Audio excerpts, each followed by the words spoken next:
choisi Jésus pour guider ma vie. Mon bien-aimé Jésus, il est à moi, je suis à lui. J'ai choisi Jésus pour guider ma vie. Mon bien-aimé Jésus, il est à moi, je suis à lui. J'ai choisi Jésus pour guider ma vie. Mon bien-aimé Jésus, il est à moi, je suis à lui. J'ai choisi Jésus pour guider ma vie. Mon bien-aimé Jésus, il est à moi, je suis à lui. En marchant dans les chemins, dans les rues, observant tous les passants. Tu nous conduises dans toute la vérité par ton esprit. Nous nous attendons à toi, Seigneur. Viens régner au milieu de nous et accomplir ta volonté, Seigneur. C'est toi qui es notre sagesse, notre force, notre gloire. Viens te révéler à nous de sorte que ce moment soit un moment capital, car chaque jour, chaque instant dans ta présence est un moment capital, Seigneur, car c'est dans la présence du Roi des Rois, du Seigneur des Seigneurs. Et nous voulons saisir cette opportunité encore pour nous laisser transformer, guérir, libérer et porter par toi. Merci Jésus. Amen. Nous lisons dans Jean, au chapitre 20.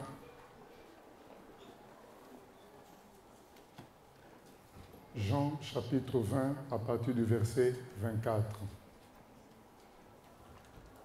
Jean, chapitre 20, à partir du verset 24. Il est écrit ceci. Thomas, appelé Didyme, l'un des 12, n'était pas avec eux lorsque Jésus vint. C'est-à-dire lorsque Jésus est ressuscité, Thomas n'était pas avec eux quand Jésus leur est apparu.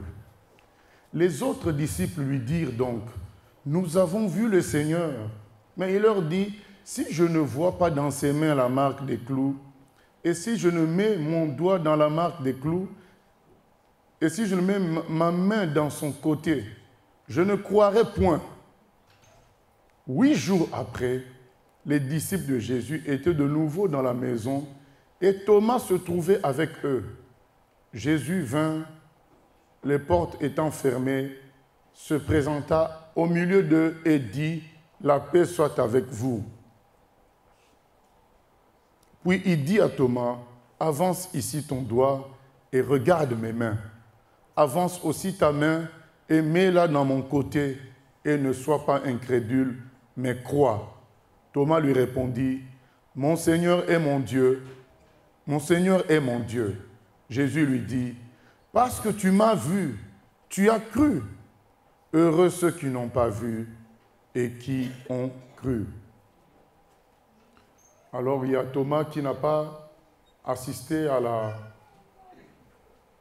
l'apparition de Jésus au milieu des apôtres. Jésus ressuscité, revenu à la vie. Lorsqu'on lui annonce ça, il dit, mais je veux moi-même toucher pour croire. Mais ce qu'on ne comprend pas, c'est qu'il exige de voir les trous dans les mains du Seigneur et d'avoir le trou sur le côté. Alors que lorsque nous pensons à la résurrection, nous considérons dans notre tête que quand on est ressuscité, on doit avoir tout rétabli dans notre corps. Alors, comment se fait-il que Thomas a eu l'idée de réclamer une imperfection dans le corps d'un ressuscité? Parce que quand nous lisons la parole, la résurrection, c'est la réparation de tout. Donc lorsque nous étions même aveugles, nous avions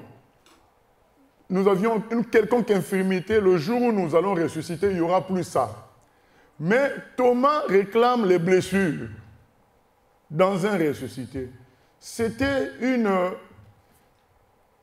sorte de prophétie que Thomas avait faite, une sorte de manifestation de la parole de Dieu en Thomas. Comment pouvait-il réclamer qu'il y ait des trous encore? C'est que ces trous-là avaient une importance.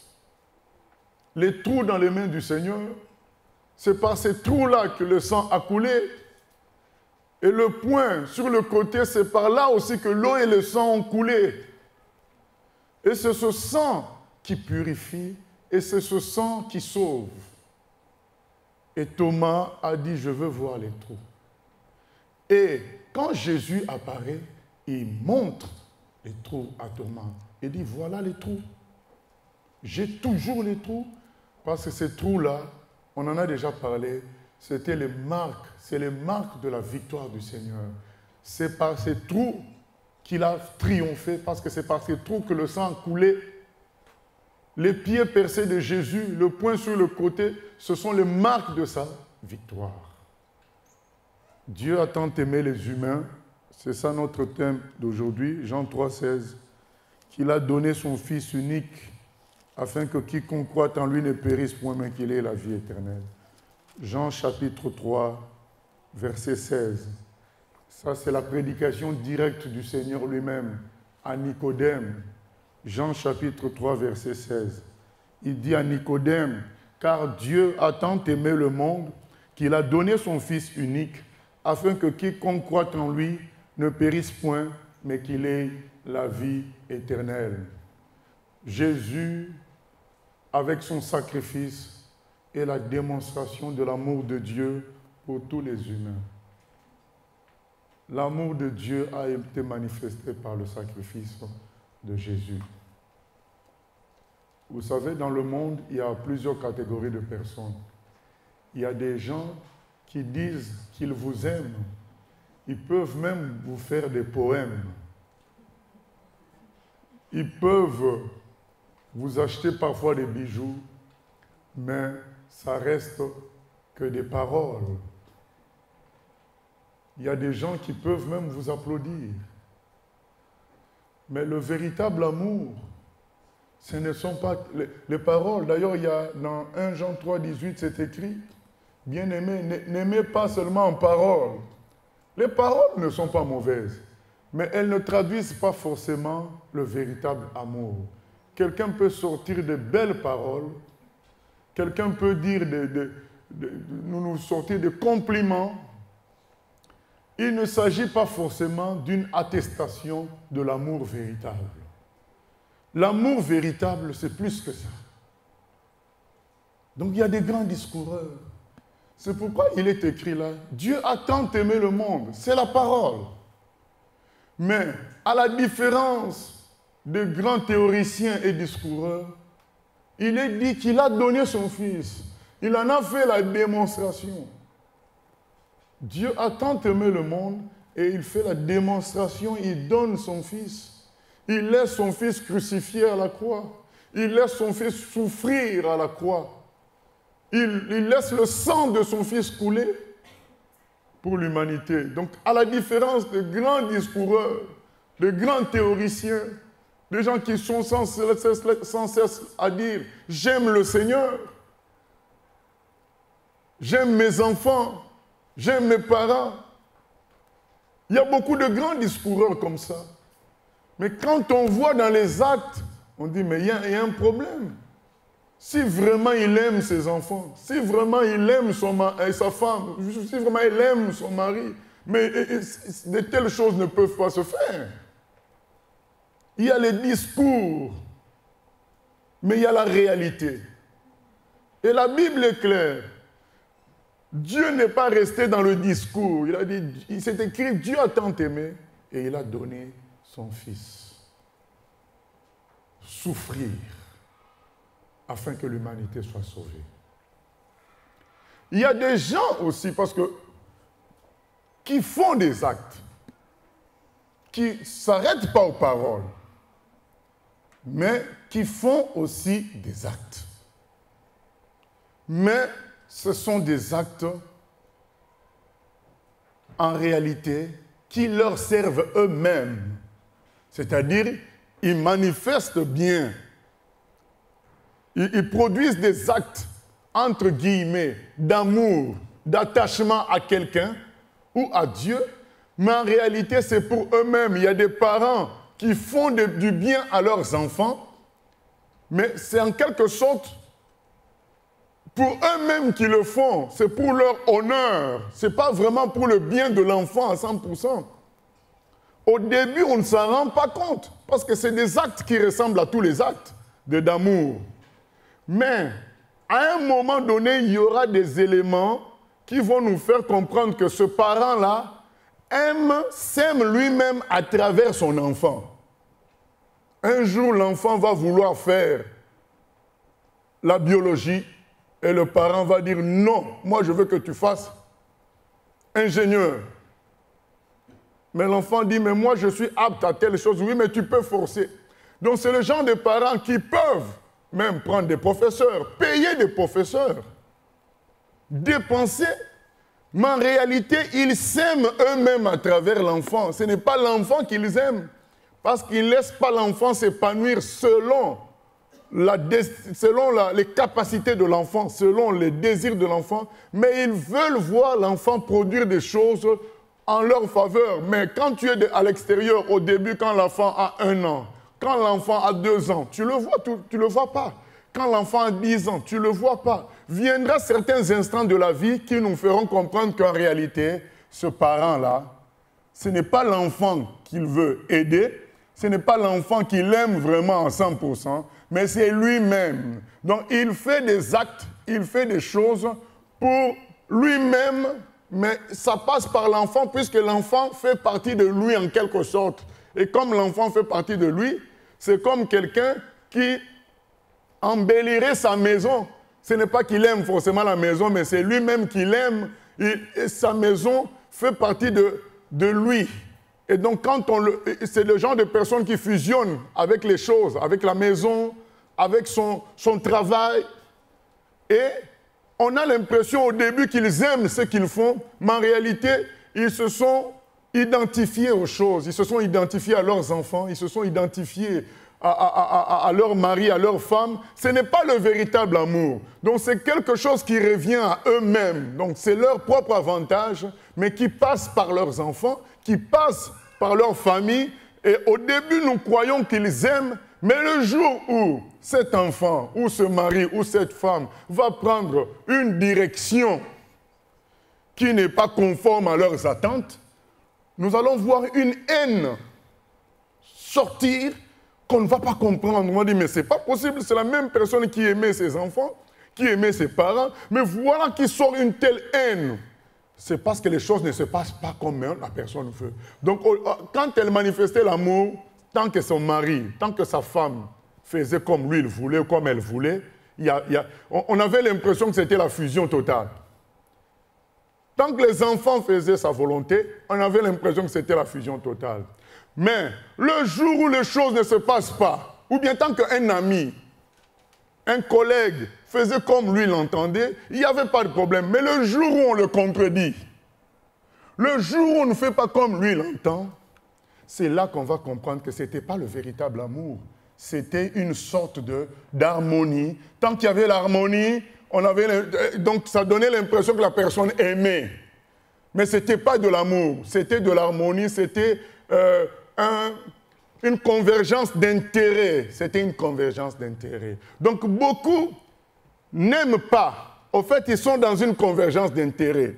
Et quand je dis n'aiment pas, je suis en train de parler du véritable amour. Je ne dis pas qu'ils sont secs, ils n'ont pas du tout d'amour. Je dis tout simplement qu'ils ne sont pas dans le véritable amour, qui est sans intérêt à 100%. C'est l'amour de Dieu. C'est écrit, Dieu a tant aimé les hommes qu'il a donné son fils. C'est sans intérêt. Parce que Romains 5 nous dit quoi? Romains 5.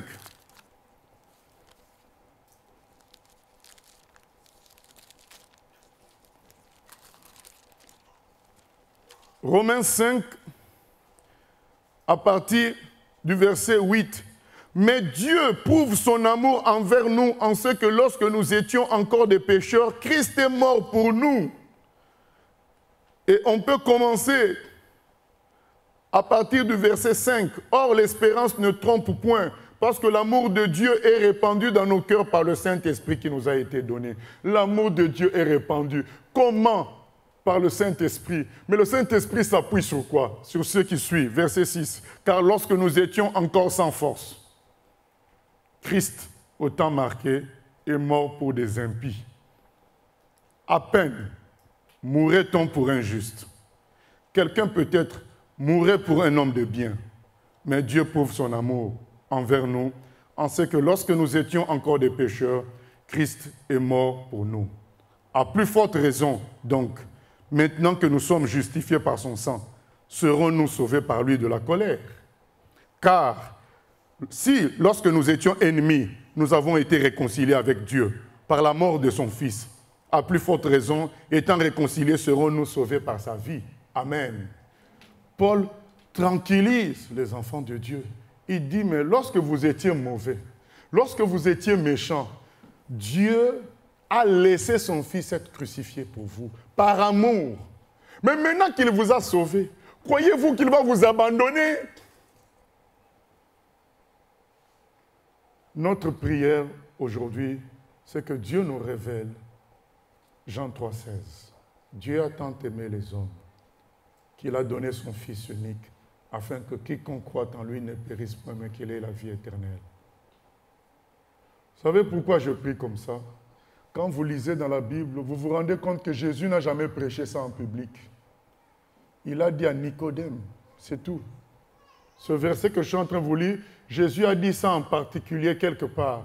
Il n'a pas prêché ça en public. C'est quelque chose que le Saint-Esprit doit faire comprendre à quelqu'un. C'est pourquoi j'estime que mes paroles sont peu importantes. Ce qui est important, c'est l'action du Saint-Esprit. Et qui a proclamé ce que je suis en train de dire là? Ce sont les apôtres qui ont parlé de ça. Mais Jésus lui-même savait que c'est quelque chose qui était un mystère. Que cet amour est tellement grand que Dieu seul peut te faire comprendre ça, parce que nous n'avons pas d'exemple autour de nous qui ressemble à ça. Beaucoup de choses nous comprenons parce que nous avons des exemples autour de nous. Mais cet amour de Dieu est si grand que seul Dieu peut te faire comprendre l'immensité de ça. Et c'est pourquoi Jésus n'en a pas parlé. Il parlait de l'amour de Dieu, mais il n'a pas parlé de cette prédication qu'il fait à Nicodème. Il dit, car Dieu a tant aimé le monde. Il a dit qu'à Nicodème. Et il a dit à ses apôtres à un moment donné, il a dit que le Fils de l'homme doit souffrir. On doit le crucifier afin que le monde soit sauvé. Il a dit, et à Nicodème et à ses apôtres, c'est tout. Mais il y a une personne à la croix qui a compris ça lorsqu'il a vu Jésus être crucifié. Il s'est dit, mais je ne comprends pas. Comment celui qui est le Tout-Puissant, celui qui guérit les malades, qui ressuscite les morts, celui qu'on a cherché à tuer à plusieurs reprises, on n'a pas réussi à le tuer parce qu'il disparaissait. Mais comment il peut se retrouver à la croix? Il y a un problème. C'est cette contradiction-là qui a réveillé cet homme. Il a dit, Jésus est le Fils de Dieu. S'il est à la croix, c'est pour me sauver moi. Et il dit, Jésus, souviens-toi de moi quand tu viendras. Donc, beaucoup de gens manifestent de bons actes. Mais c'est par intérêt, par logique de convergence.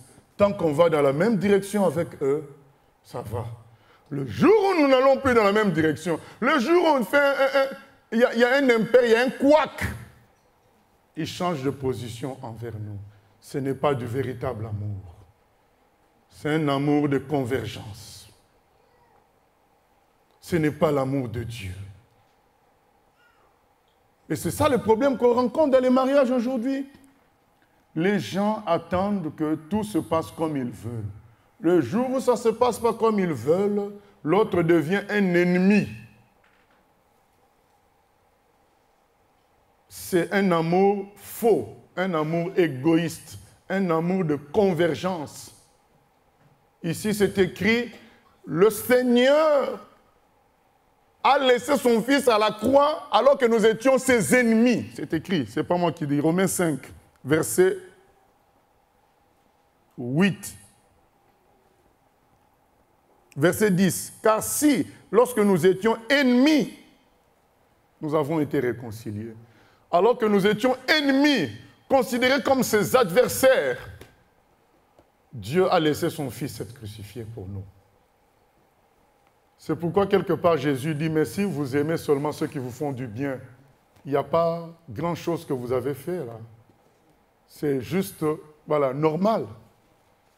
Mais il faut aimer ses ennemis. Il faut aimer ses ennemis. Il faut faire du bien à ceux qui nous persécutent. C'est ça l'amour de Dieu manifesté à la croix. Il l'a fait en faveur de ses ennemis. Et certaines personnes font, parce qu'on a parlé d'abord des discoureurs, des théoriciens, qui parlent beaucoup mais qui ne font rien du tout. Ensuite, nous avons parlé des gens qui font des actes d'amour, mais dans l'esprit de convergence. Tant que les choses vont bien, tant que vous avez les mêmes idées, tant que vous ne les contredisez pas, là, ils vont sourire, là, ils vont être gentils, là, ils vont faire des actes d'amour. Mais le jour où vous le contredisez, le jour où vous échouez, le jour où vous n'êtes pas à la hauteur, le jour où ça ne va pas ensemble, vous allez voir leur attitude changer. Et parfois, ça nous arrive à nous-mêmes. Ce n'est pas bon, ce n'est pas le véritable amour. Le Seigneur a aimé les gens avec qui il était en contradiction. Parce que l'amour de Dieu, c'est celui-là. Mais il y a aussi des gens qui nous font des actes d'amour pour nous piéger. Ils nous font de bonnes choses parce qu'ils veulent profiter de nous. Ils nous font de bonnes choses parce qu'ils veulent nous amener quelque part. Ils veulent nous manipuler. Et ça, ce n'est pas non plus de l'amour. Il y a des parents même qui font des actes d'amour parce qu'ils veulent manipuler leurs enfants. Quand on veut amener l'enfant dans telle direction, on lui achète telle chose. Quand on veut lui inculquer quelque chose, on lui achète d'abord quelque chose. Ce n'est pas de l'amour, bien-aimé. Et ça n'a rien à voir avec l'amour de Dieu manifesté par Jésus-Christ à la croix. L'amour où on fait des choses parce qu'on attend quelque chose en retour, parce qu'on veut amener les gens quelque part, ce n'est pas le véritable amour. Le Seigneur, il est écrit, fait la démonstration de son amour par le sacrifice de son Fils à la croix. La démonstration est là. Maintenant, les gens qui disent, mais je ne me sens pas aimé par le Seigneur. Vous voulez qu'il fasse quoi de plus? Voilà la question. Vous voulez qu'il fasse quoi de plus? Quelqu'un va me dire, oui, mais tu m'achètes une maison. On continue. Entre t'acheter une maison et laisser son fils crucifié à la croix pour toi, qu'est-ce qui est plus grand? Toi-même réponds. Il y en a qui vont dire, mais oui, mais s'il m'aime, je veux être guéri de ma maladie. On continue. Entre la guérison de ta maladie et le sacrifice de Jésus à la croix, qu'est-ce qui est plus difficile pour Dieu? C'est le sacrifice de son Fils à la croix. Essayez, bien-aimés. Essayez de sacrifier votre enfant pour les autres. Dieu a sacrifié son Fils. Tu dis que tu ne sens pas que Dieu t'aime. Parce qu'en quelque sorte, tu veux que les gens te disent qu'ils t'aiment. Mais les gens peuvent te dire tout ce qu'ils veulent. Dieu, lui, l'a fait la démonstration. Il a donné son Fils à la croix pour toi. Qu'est-ce que tu veux de plus? C'est-à-dire que Dieu a mis la barre en haut. Il a fait l'acte le plus grave qu'on puisse faire, le plus important qu'on puisse faire pour manifester son amour. Il a donné son Fils unique. Maintenant qu'il a fait ça, qu'est-ce que tu veux? Oui, peut-être que tu aurais voulu naître, mesurer 1,95 m. Mais entre mesurer 1,95 m et l'amour de Dieu manifesté par la crucifixion de son Fils à la croix, qu'est-ce qui est plus grave? Qu'est-ce qui est plus difficile à faire? Ce qui est difficile, c'est regarder son Fils. On est en train de cracher sur lui. On est en train de mal lui parler. On est en train de l'injurier. On est en train de le crucifier. Toi, tu es le Dieu Tout-Puissant. Tu dis que tu ne peux pas faire quelque chose. Ça te donne l'impression que toi-même, tu deviens méchant. Mais c'est par amour pour les autres. C'est par amour pour les humains. Donc, Dieu Tout-Puissant regardait des petits hommes injurier son Fils. Il regardait des petits hommes dire n'importe quoi. Les anges auraient voulu intervenir, mais ils ne pouvaient pas, parce qu'ils n'avaient reçu aucun ordre. Entre ces spectacles-là et ce que toi tu réclames pour réaliser l'amour de Dieu, qu'est-ce qui est plus grand? Qu'est-ce qui est plus grand? Tu veux pour réaliser l'amour de Dieu que les gens, les humains te le montrent. Mais comme nous venons de le dire, il y a des discoureurs. Il y a des gens qui font les choses par convergence. Il y a des gens aussi qui font des actes d'amour parce qu'ils veulent nous amener quelque part, ils veulent nous manipuler, ils veulent nous piéger, ils veulent nous gérer. Mais Dieu n'a pas voulu te gérer. Il a donné son Fils. Vous savez, quand on donne, on oublie. Il a donné. Après, il te laisse le choix d'accepter ce cadeau ou pas. Mais il a donné son Fils à la croix pour toi. Afin que tu sois pardonné. Au lieu que toi, tu sois condamné, son Fils a été crucifié à ta place.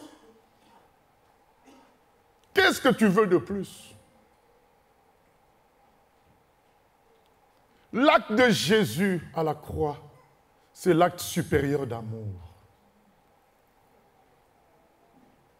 C'est l'acte supérieur d'amour. Devant cet acte, Satan est sans force devant nous.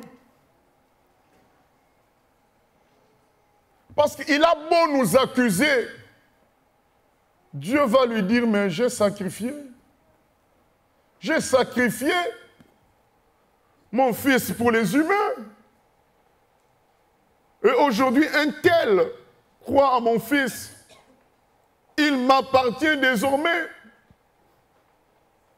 C'est pourquoi il est écrit, vous ne vous appartenez plus, parce que vous avez été rachetés par le sang précieux de Jésus. Ceux qui croient en Jésus appartiennent à Dieu. Personne ne peut plus les toucher. Parce qu'à chaque fois que Satan veut les toucher, le Seigneur dit, mais non, mais attends, j'ai déjà livré mon Fils pour eux.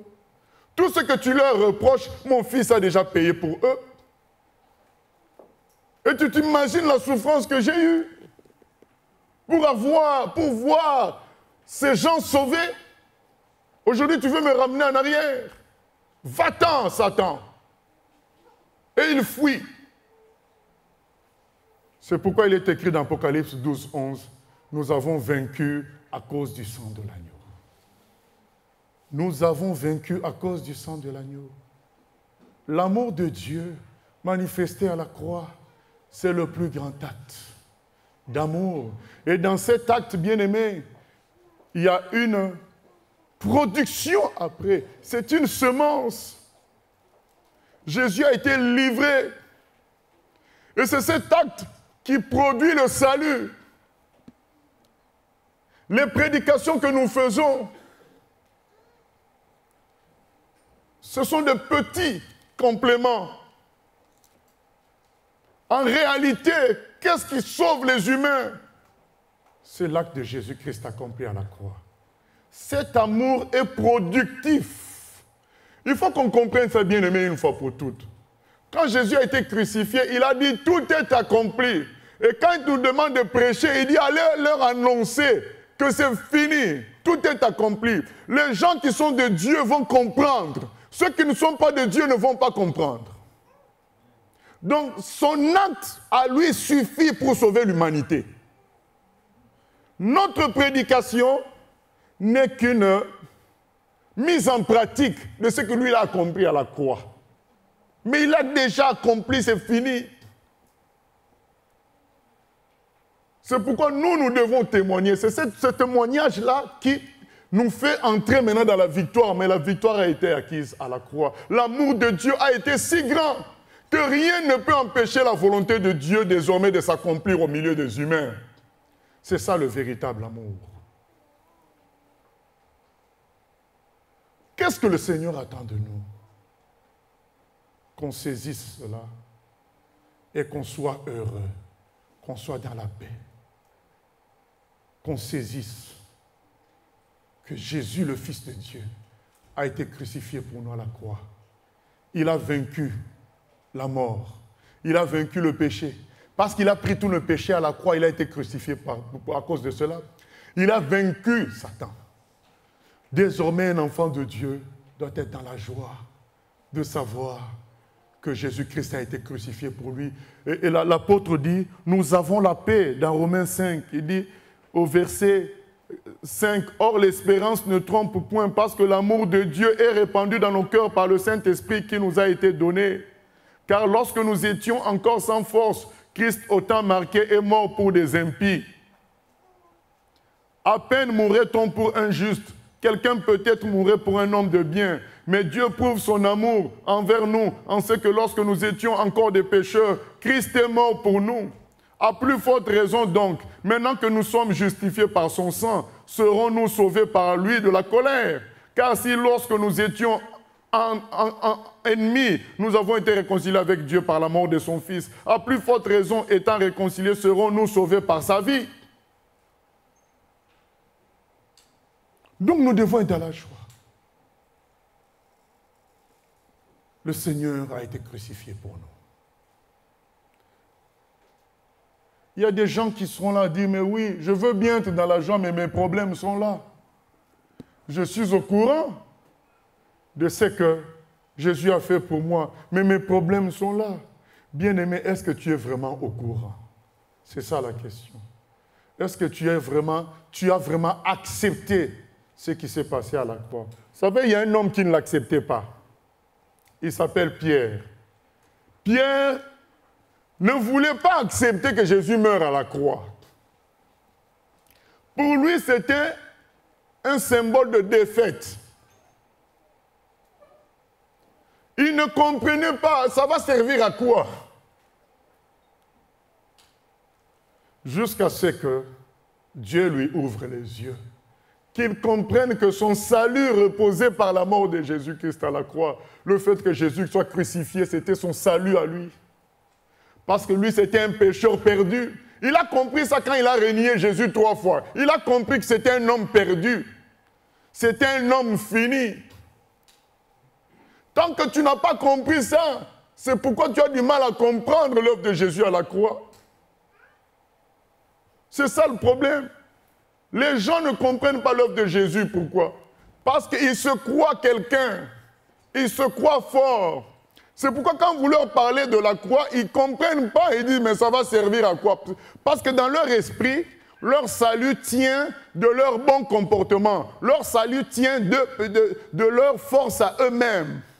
Et quand donc vous leur dites, comme à Pierre, quand Jésus lui parlait, je dois souffrir à la croix et mourir à la croix, ils sont fâchés et disent, mais ça sert à quoi tout ce charabia? Ça sert à quoi tout ça? Mais le jour où quelqu'un comprend qu'il est fini, comme le monsieur qui était crucifié avec Jésus, il y en avait deux personnes crucifiées avec Jésus. Il y a une qui continuait à se défendre, qui continuait à jouer à l'orgueil parce qu'il n'avait pas encore compris qu'il était fini. Pourtant, il était crucifié.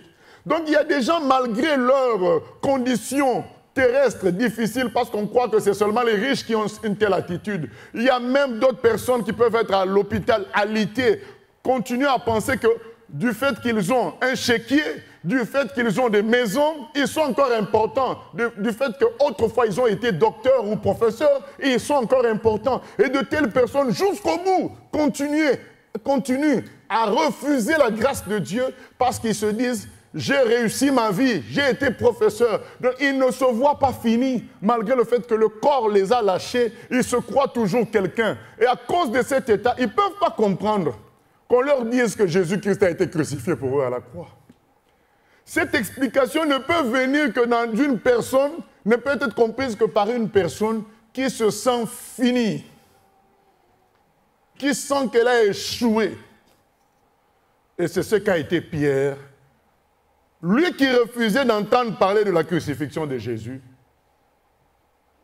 le jour où il a renié Jésus-Christ 3 fois, alors qu'il avait juré, « Seigneur, moi je te resterai fidèle, je suis fort, je ne me laisserai pas faire, je ne me laisserai pas intimider. » Mais le jour où il a renié le Seigneur 3 fois, il a compris qu'il c'était un homme fini, un faible, un perdu, et il a pleuré. C'est pourquoi, bien-aimé, tant que quelqu'un ne se sent pas encore faible, tant que quelqu'un ne se sent pas encore perdu, il ne peut pas comprendre Jean 3,16. Nous devons prier pour la personne, que Dieu lui ouvre les yeux, qu'elle réalise sa perdition. On peut faire des discours très éloquents, mais ça tombe sur quelqu'un de fier, d'orgueilleux. Il ne va rien comprendre. Vous allez me dire, mais oui, mais il y en a qui, au contraire, disent que c'est à cause de leur souffrance qu'ils renient Dieu. Je souffre, c'est pourquoi je ne crois pas. Mais c'est des gens qui souffrent, pas à 100%. Ils souffrent, mais ils sont fiers d'autres choses qu'ils ont. Et une des choses principales qu'ils ont, c'est la vie. Le fait qu'ils vivent, ça s'appelle l'orgueil de la vie. Le fait de vivre, ça donne une sensation d'être puissant. Et ces gens-là, malgré le fait qu'ils peuvent être dans des situations difficiles, ils continuent à contester face à Dieu parce qu'ils ont la vie quand même. Et donc nous devons prier que Dieu les brise pour qu'ils aient besoin du Sauveur. C'est pourquoi Israël n'a pas accepté Jésus. Parce qu'Israël se disait, la nation de Dieu, nous sommes les descendants d'Abraham. Et tant qu'ils étaient fiers comme ça, ils ne pouvaient pas comprendre que quelqu'un vienne être crucifié à la croix pour eux. Parce que ça faisait d'eux des pécheurs, des gens qui ont raté quelque chose. Pour que quelqu'un comprenne l'œuvre de la croix, il faut d'abord qu'il se réalise qu'il est fini. Ça a été le cas du voleur à la croix. Ça a été le cas de Zachée. Toutes ces personnes sont venues à Jésus parce qu'ils se sont dit, mais qui peut me sauver? Alors si tu te dis, mais oui, je veux bien, le Seigneur a manifesté son amour, mais moi je me sens malheureux, mais parce que tu n'as pas encore lâché. Tu es encore fier en toi-même. Tu es encore dans ton orgueil. Malgré les difficultés dans la vie, tu continues à te croire fort. Et c'est pourquoi cette vérité-là est voilée à tes yeux. Tu continues à te croire quelqu'un. C'est pourquoi cette vérité n'est pas évidente pour toi. Le jour où tu lâches prise, cette vérité va devenir évidente et ça va transformer ta vie. Maintenant, j'en viens à un autre point. L'amour du Seigneur a amené Jésus à la croix et à partir de là a ouvert la porte à toutes les bénédictions du ciel. De sorte que quand tu es dans cet amour-là, cet amour fonctionne, brise les barrières, les choses changent. Tu es récupéré par Dieu. Une vie nouvelle commence. Plongez dans l'amour du Seigneur. Plongez dans l'infini parce que c'est un amour infini. Ce n'est pas un amour limité. Beaucoup le comparent à des amours terrestres qui sont limités. C'est un amour infini. Quand tu es plongé dans ça, il n'y a plus de barrières. Tout est devenu possible. Nous ne prêchons pas sur cela par distraction ou par esprit intellectuel, mais nous voulons que les chrétiens vivent maintenant une vie sans barrière, baignés dans l'amour du Seigneur, comme les premiers chrétiens qui étaient prêts à donner leur vie. Parce que l'amour de Dieu les remplissant, ils étaient sans barrière. Or, un amour humain a beaucoup de barrières. On a entendu, il y a eu des problèmes dans un train. Les employés se sont enfermés. Ils ont laissé les passagers. On tirait sur les gens. Ils se sont enfermés dans un local. Et ils ont laissé les passagers entre les mains du terroriste. Mais ces gens-là ne sont pas plus mauvais que nous. Mais on voit que l'amour humain est limité. L'amour humain est limité.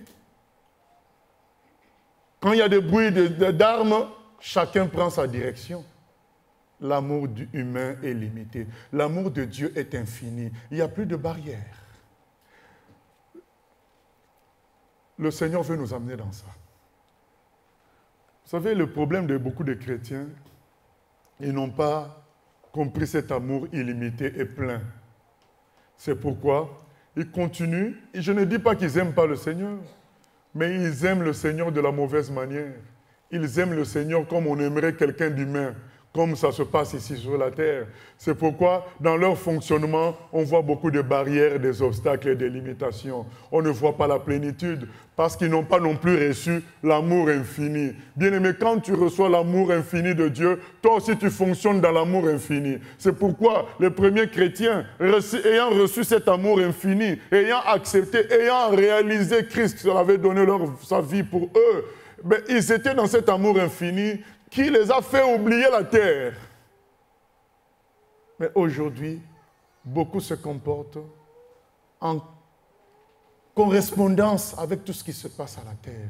Un vrai chrétien dépasse tout cela. Il est dans l'amour infini de Dieu. Il ne croit pas en l'échec parce que l'amour infini de Dieu lui montre une pleine victoire. Il sait qu'à la croix, Jésus a pleinement triomphé de Satan. Cet amour-là le calme. Il se dit que si Dieu a laissé son fils souffrir pour lui, c'est que tout est devenu maintenant possible. Parce que tout le reste est inférieur au sacrifice de Jésus. Que ce soit la maison, que ce soit la voiture, que tout le reste qu'on peut vouloir pour se sentir heureux est inférieur à l'œuvre accomplie par Jésus à la croix. Donc le vrai chrétien, il se dit, mais si Dieu a laissé son fils mourir à la croix pour moi, tout le reste devient possible. Donc il est rempli maintenant. Vous savez, rien qu'en pensant ça, tu es rempli. Tu sais que maintenant, c'est fini. Christ a été crucifié pour moi à la croix. Pourquoi c'est écrit nous avons vaincu à cause du sang de l'agneau? C'est à cause de ça. Parce que quand tu réalises que le dernier acte, l'acte le plus difficile que Dieu pouvait faire, il l'a déjà fait maintenant, le reste. C'est ce que frère Paul explique dans Romains 5. Il dit, il a fait déjà l'acte le plus difficile. Donc le reste ne peut que suivre.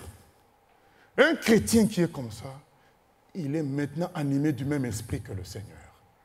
Il est prêt à offrir sa vie. Parce qu'en fait, il baigne dans la continuité du Seigneur. Il baigne dans le même esprit. C'est ce que l'on ne retrouve pas aujourd'hui. Aujourd'hui, les gens veulent d'abord toucher, prendre des choses et après servir Dieu. Alors que autrefois, les gens recevaient d'abord l'amour du Seigneur. Et ensuite, ils baignaient dans cet amour et les obstacles étaient brisés. En parlant bien aimé, sincèrement, je dis Seigneur, je ne sais même pas si je me fais comprendre, mais que ton esprit fasse comprendre. Jésus-Christ, la démonstration de l'amour de Dieu. Ce ne sont pas des discours. Arrêtons avec des discours. Je vois beaucoup de gens faire des discours, faire des prières. Mais dès que Dieu leur demande un petit sacrifice, ils ne sont pas là. Il y a toutes sortes de raisons. C'est des discours. Un vrai chrétien n'est plus dans les discours. Il donne sa vie. Dès que Dieu leur demande un tout petit sacrifice, c'est des raisons, c'est des arguments. Un vrai chrétien a donné sa vie, puisque Christ a donné sa vie.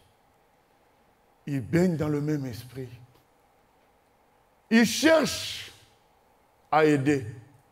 Mais il ne cherche pas à se faire aider, mais il cherche à aider. Parce que lui, il est déjà aidé par le Seigneur. Quand vous rencontrez un chrétien qui se plaint beaucoup, c'est qu'il n'a pas encore vraiment reçu l'amour du Seigneur. Un chrétien qui a reçu l'amour du Seigneur, il est libéré. Il est plein. Hein? C'est le Seigneur lui-même qui dit, je suis le pain de vie. Celui qui me mange n'aura plus faim. Aujourd'hui, on voit des géniards à gauche, à droite. Des spécialistes de lamentation. Comme on dit en anglais, always complaining. Donc tout le temps en train de se lamenter. Mais où est l'amour du Seigneur?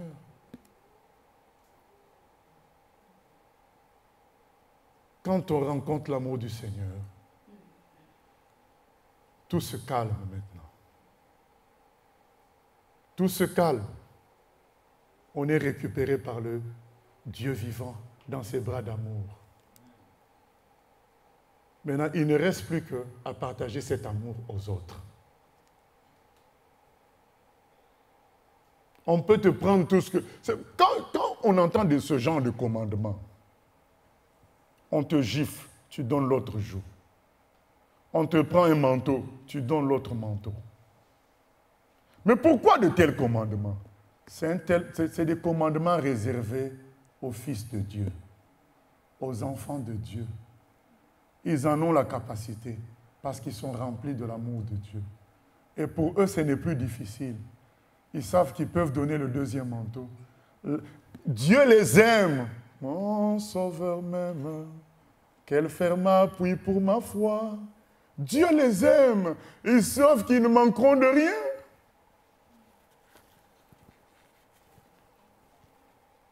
Aujourd'hui, dès qu'on a, il y a un impair, tout le monde te conseille. Allez, réclame, réclame, réclame. Oh, bien-aimé. Ce qu'on doit faire, c'est faire la volonté de Dieu. Pas réclamer, réclamer, réclamer. Si Dieu veut qu'on réclame, d'accord, pour une autre raison, mais ce n'est pas parce qu'on veut récupérer ce qu'on nous a pris. Parce que Dieu va nous rendre ce qu'on nous a pris. Mon Sauveur m'aime, quel ferme appui pour ma foi. L'amour suprême descend vers moi. Quand on est rempli de cet amour, quand on se souvient de l'œuvre de Jésus-Christ à la croix, on est tranquille. Vous imaginez le voleur à la croix qui dit « Souviens-toi de moi, Seigneur, quand tu viendras. » Paul qui persécutait les chrétiens, quand il a rencontré l'amour du Seigneur, il a dit « Oh, mais c'est ce qui me manquait dans ma vie. » La plupart d'entre nous, nous avons vu l'histoire de Khalid, l'Égyptien terroriste. Le jour où il a rencontré le Seigneur, il a commencé à embrasser tout le monde le matin. Tout le monde était devenu beau. Quand tu es rempli de l'amour du Seigneur, c'est toi qui donnes. Tu ne cherches plus des complications. On ne m'a pas fait ceci, on ne m'a pas fait cela, on ne m'a pas fait bisous, on ne m'a pas dit bonjour. Non! Mon Sauveur m'aime. Tu es rassasié. Quel ferme appui pour ma foi. Est-ce que tu connais ton Sauveur? C'est ça, bien-aimé, je ne veux pas perdre du temps. Je veux parler de notre Sauveur Jésus. L'apôtre Paul a dit dans 1 Corinthiens 2, lorsque j'étais parmi vous, Corinthiens, je n'ai pas voulu entendre autre chose que Jésus-Christ crucifié. C'est ça la prédication. C'est ça la transformation que Dieu a opérée dans l'humanité. Il a donné son Fils, de sorte que quiconque croit en lui, et dans le bénéfice de cet amour-là, l'œuvre de Jésus change un humain.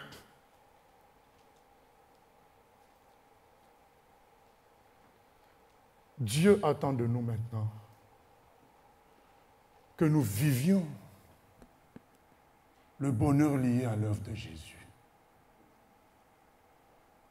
Nos vies de tous les jours ne traduisent plus ce bonheur-là. Parce qu'on n'a pas saisi l'œuvre de Jésus à la croix.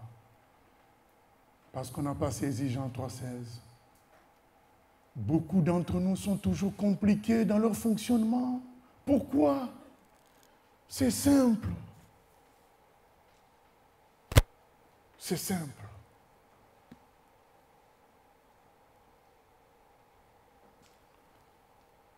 Bien-aimé, je ne sais pas vraiment comment parler, on va prier. Seigneur, au nom de Jésus, nous venons prier que tu nous éclaires par rapport à ton amour. Démonté à la croix,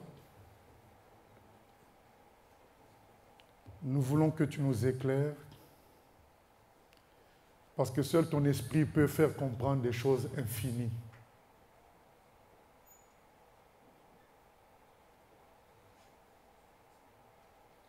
L'amour de Dieu.